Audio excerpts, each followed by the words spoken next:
길 안의 길, 길 밖의 길, 한국문화 콘텐츠연구원 소쿨극장입니다. 오늘은 제76문 덕산의 방망이 덕산 성감선사에 관한 네 번째 시간입니다. 구독과 좋아요 부탁드립니다. 고맙습니다. 안녕하십니까, 이덕진입니다. 오늘은 제76문 덕산의 방망이 덕산 성감선사 네 번째 시간입니다. 원래 계획은 네 번으로 덕산 성감선사에 대한 이야기를 끝내려고 했는데 진행하다 보니까 1시간 정도 더 해야 될 것 같다라는 생각이 드는 겁니다. 덕산 성감선사가 깨지고 난 직후에 이산 영우 스님을 참문한 사건이 있습니다. 이산 영우 화상은 제자 앙산 해적과 함께 선종 5가 중에 하나인 위양종을 만들었죠. 이산은 그 당시 아주 유명한 스님이라서 언제나 문화에 머무는 행자들이 1500명 이하가 되는 일이 없었다고 하는 대선사입니다. 해인사 같은 큰 대사찰이죠. 세계적인 사찰인데 그 사찰에도 행자가 20-30명을 넘지를 못하죠. 요즘 어떤지 모르겠습니다만 예전엔 그랬습니다. 그러니까 1500명이라고 하는 이야기는 엄청난 이야기죠. 깨달은 지 얼마 안 되는 이 덕산은 이 잘나가는 대선배를 만나서 그 기량을 한번 점검해보고 싶었을 것이죠. 그 당시는 스님들이 그랬으니까 마치 그 무사들이 자기가 가지고 있는 실력을 한번 보기 위해서 전국을 유람하는 것과 비슷한 것이죠. 그래서 위양종의 사찰에 도착하죠. 그래가지고 덕산은 걸망을 짊어진 채 이산이 있는 법당으로 성큼 들어갑니다. 그리고는 법당 안에서 동쪽에서 서쪽으로, 서쪽에서 동쪽으로 왔다 갔다 하다가 턱 하고 여기다 손을 탁 얹고는 싹 돌아보면서 무라고 두 마디 내뱉고는 곧바로 법당을 나가버렸죠. 명성이 자자해서 찾아왔더니 위산이라는 인물은 어디에도 찾아볼 수 없다는 폭탄 선언이기도 합니다. 이 사건은 예전에 스승이었던 용담선사를 찾아가 오랫동안 용담선사의 소문을 들었지만 막상 와서 보니 용도 없고 담도 없구나 하고 기저귀에 큰소리 치던 그 일과 흡사하죠. 다른 점이 있다면 용담 사건은 깨달음을 얻기 전의 일이었고 지금의 무무 사건은 깨달음을 얻고 난 이후의 일이라 그 정도의 차이가 있는 것이죠. 말 그대로 선불교에서 깨친다라고 하는 것은 그야말로 살불살조잖아요. 부처나 조사의 건의까지 초월하는 것이고 자기가 바로 부처가 되고 조사가 되는 것이 깨침이죠. 따라서 덕산의 입장에서 본다면 이 산의 선을 별 볼 일 없다는 뜻으로 무라고 했다고 말할 수 있겠죠. 왜 나타내지 않느냐 라는 무보다는 별거 없잖아 라는 무가 더 올바른 이해일 수 있겠네요. 재밌는 것은 위산은 덕산의 도발에 대해서 아무런 반응도 보이지 않았다고 합니다. 그러니까 덕산이 법당을 동서로 왔다 갔다 할 때 이산은 그걸 알고 있었던 것이죠. 가만히 나왔던 겁니다. 그렇다면 이 두 사람의 대결에서는 누가 이긴 것일까? 법당은 불법을 설하는 청청한 세계이죠. 법당은 깨달음의 경지를 상징하고 있는 공간이기도 합니다. 우리는 언제나 법당에 갈 때는 조심해서 뭐죠. 따라 양말도 챙기고 옷도 좀 챙기고 이렇게 하잖아요. 그것이 깨달음의 경지와 법당을 우리가 알게 모르게 일시하고 있기 때문이거든요.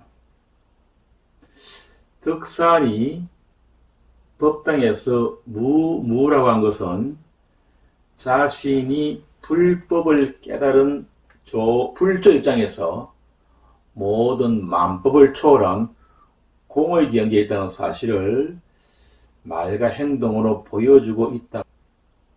법당을 나갔다고 하는 것은 깨달음의 세계까지도 초월한 자신의 경지를 직접 행동으로 보여주고 있다. 즉, 자신이 체득한 불법의 경지를 위산에게 자유롭게 전부 다 제시해 주면서 도전하고 있다. 이렇게 볼 수 있습니다. 반면에 위산은 법당에서 조금도 동요함이 없이 위험 있고 냉정한 눈으로 덕산의 경지를 하나도 빠짐없이 지켜보며 파악하고 있었죠. 그러므로 비겼다고 볼 수 있습니다. 처음의 전투는 1.1무. 약간 다르게 본다면 덕산 혼자서 장구치고 북치고 한바탕에 소동을 벌린 것이 불가하니까 무승부라기보다는 위산 스님이 이겼다 라고 볼 수도 있겠습니다. 덕산이 법당을 나와가지고 투덜투덜거리면서 별 볼 일 없다 라고 생각하면서 나와서 일주문 앞에까지 왔어요. 그래서 가려고 그러니까 갑자기 본전 생각이 난단 말이죠. 내가 이 먼 길을 걸어왔는데 이렇게 하기는 너무 좀 아깝다 이렇게 생각이 된 거예요. 그래서 서두를 필요가 없다. 조금 두고 보자. 이런 생각으로, 다른 말로 하면 한판 오지게 한번 붙어보자. 그렇죠? 기본적으로 위산 스님과 그 잘났다고 하는 위산 스님하고 오장육부를 다 내놓고 벌거벗고 한번 붙어보자. 이렇게 딱 생각한 거죠. 그래서 다시 이제 몸가짐을 가다듬고 법당에 들어가서 위산 스님을 뵙자고 했죠. 그 위산이 앉아있죠. 앉아있고, 덕산은 위산에게 절을 하다가 갑자기 방석을 말합니다. 방석을 들면서 스님! 하고 불렀죠. 그때 위산은 곁에 있는 불자, 먼지 트는 총체 비슷하게 생긴 것인데 불자를 막 잡으려고 했죠. 조실 스님이 불자를 드는 것은 수행자를 맞이하는 일종의 인사이죠. 그런데 스님하고 부르니까 잡으려고 하다가 놓았죠. 왜냐하면 지금 이 녀석이 뭘 하려고 하는지 그 어중을 파악하고 있었기 때문이었죠. 그 순간 덕산은 위산의 함정에 빠진 것을 알아차렸죠. 그래서 갑자기 악 하고 큰 소리를 지르고는 소매자락을 밀치며 밖으로 나가버렸죠. 아마 이때 그 고함 소리는 천지를 진동시키는 일성이었을 것입니다. 하지만 주랭랑을 치는 일성이었으므로 깨갱 소리에 가깝죠. 그러면 스님하고 자복을 들면서 불렀던 그 소리와 불자 쪽으로 손을 내미는 그 행동과 그걸 보고 할 하고 소리를 지르는 덕산의 소리는 서로 어떤 연관관계에 있는가? 우선 덕산 쪽으로 한번 살펴볼까요? 덕산은 조금 전에 무할 때 그때 이미 한번 호랑이 굴에 들어갔다가 나온 것이죠. 다시 호랑이 굴로 쳐들어가는 거죠. 그렇죠? 엄청난 용기입니다. 그리고 이제 방석을 들다가 스님! 하고 부르는 것은 잠자는 호랑이의 수염을 잡아 당기는 행위이기도 하면서 법거량을 하는 행위이죠. 한편으로는 대단한 용기이지만 한편으로는 어떻게 보면 무모한 용기죠. 그것이 무모한 용기임을 알기에 위상 스님이 불자를 잡으려고 딱 하는 순간, 호랑이가 눈을 딱 뜨는 순간 활을 퍼붓고 뛰쳐나가는 거죠. 마치 적진의 한복판에서 칼 하나를 무기로 둘러싼 군인들을 볕단처럼 자르면서 도망 나오는 것 같이. 예.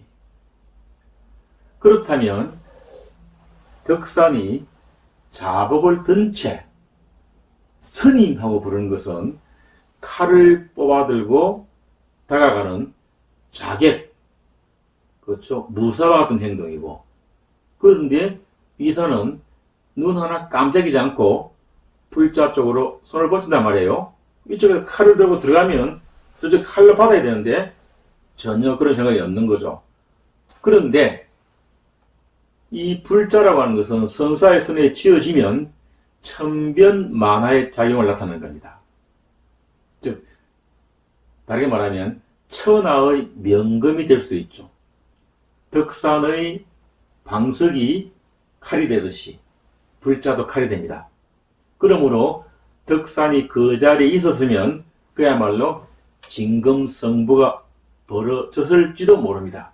그런데 덕산이 미리 꼬리를 내리고 활 하고 뛰쳐나갑니다. 위사는 그것을 그냥 두고 보죠. 역시 대단한데 왜? 성부는 하기보다는 놓기가 더 어려운 법이니까. 해서 이기는 것보다는 안 하고 이기는 게 더 위대한 성부이니까요. 이렇게 본다니까 마치 옛 선사들의 법고양이 고소들의 진검승부와 유사한 분위기를 풍깁니다. 맞습니다. 그렇습니다. 계속해서 우리는 그런 어떤 진검승부와 같은 선사들의 깨침의 어떤 승부를 앞으로 많이 보게 될 터인데요. 물론 덕산의 방석이나 이산의 불자나 덕산의 활은 다 하나하나가 화두고 공안이죠. 그러니까 우리가 가지고 있는 이해나 추리로 그걸 푸는 것은 올바르다고 볼 수는 없습니다. 따라서 다르게 볼 수 있죠. 덕산은 위산의 몸과 행동을 친견하게 한 것이 아니라 위산의 본래 면목, 본래 성불인 면목을 칭인하고 싶었던 것이죠.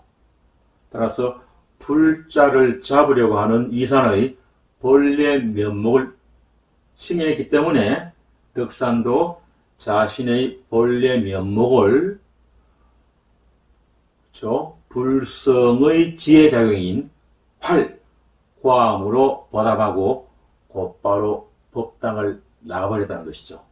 두 선사가 다 자기네가 가지고 있는 불성을 보였다는 것입니다. 선지식을 참문화에 증인한다는 것은 육체적인 모습을 보는 것이 아니라 일체의 차별심과 분별심이 없는 근원적인 본래심, 즉 본래 면목과 본래 면목의 만남이고 법신불의 지혜작용을 선문답이라는 언어나 구체적인 행동으로 표현하고 나누는 것이라고도 할 수 있기 때문이죠. 할하고 법당을 뛰쳐나온 덕산은 곧바로 철집을 떠나버립니다. 이산스님이 저녁 때 수자에게 물었죠. 아까 낮에 찾아온 그 손님은 어디 있는가? 수자는 말했죠.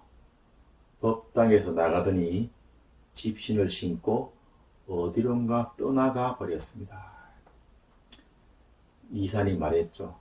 이 사람은 훗날 높은 산봉우리에 암자를 짓고 부처와 조사를 마구 꾸짖고 마구 욕할 것이다. 여기서 말하는 고봉정상이란 깨달음의 경지에 대한 비유라고 볼 수 있죠. 깨달음의 절대적 평등을 의식하면 의식할수록 가격에 흐르죠. 불조마저 꾸짖는 나날이 전개될 것이다 라는 이론이 되겠습니다. 그렇다면 떠난 덕산은 여전히 위상스님의 손아귀에 있습니다. 결국 덕산의 기근패 혹은 판정패라고 볼 수 있습니다. 어째서 덕산의 패배인가? 그것은 덕산이 아직도 깨달음을 걸머쥐고 있기 때문이라고 볼 수 있습니다. 깨달음을 짊어지고 다니는 사람이 그것에서 마저 벗어난 사람에게 당하지 못하는 것은 당연한 일이죠. 결국은 뜸들임의 문제가 되겠습니다. 성가에서는 그것을 보림이라고 하죠. 보림이라고 하고, 정은 유진성은 그것을 산은 산이고 물은 물이다 라고 표현했습니다. 이는 위산이 상대적으로 원숙한 것에 비해서 덕산이 그렇지 못한 것에 대한 이유가 될 수 있죠.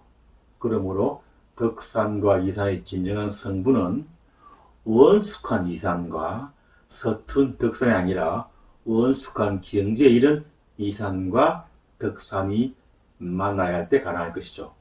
즉 우리가 공부하게 될 덕산스님의 진정한 선법은 깨친 바로 그 직후에 약간 들뜬 상태에서 하는 그런 어떤 법과량이 아니라 그런 시행착오를 겪고 난 다음에 공부가 상당히 된 상태에 산은 산이고 물은 물인 상태에 가능한 이야기죠. 그 이야기를 하지 않을 수가 없어서 다음 시간에 한 번 더 덕산 선법의 가장 정점에 대한 이야기를 하도록 하겠습니다. 고맙습니다. 다음 시간에 뵙겠습니다. 참고 문헌은 경덕전등록, 조당집, 벽암록, 고존수거록, 무문관, 그리고 불교전기 문화연구소가 편찬한 인물 중국선종사 상편, 오경홍 교수가 짓고 서동각 교수와 이남용 교수가 같이 옮긴 선학의 황금시대, 이부키 아츠시 교수가 짓고 최연식 교수가 옮긴 중국선의 역사, 일제 스님이 지은 백문백답 선불교 강좌편, 그리고 이원섭 선생이 지은 깨치미미학입니다. 소쿨극장입니다. 다음 일요일 10시에 뵙겠습니다. 안녕히 계셔요. 고맙습니다.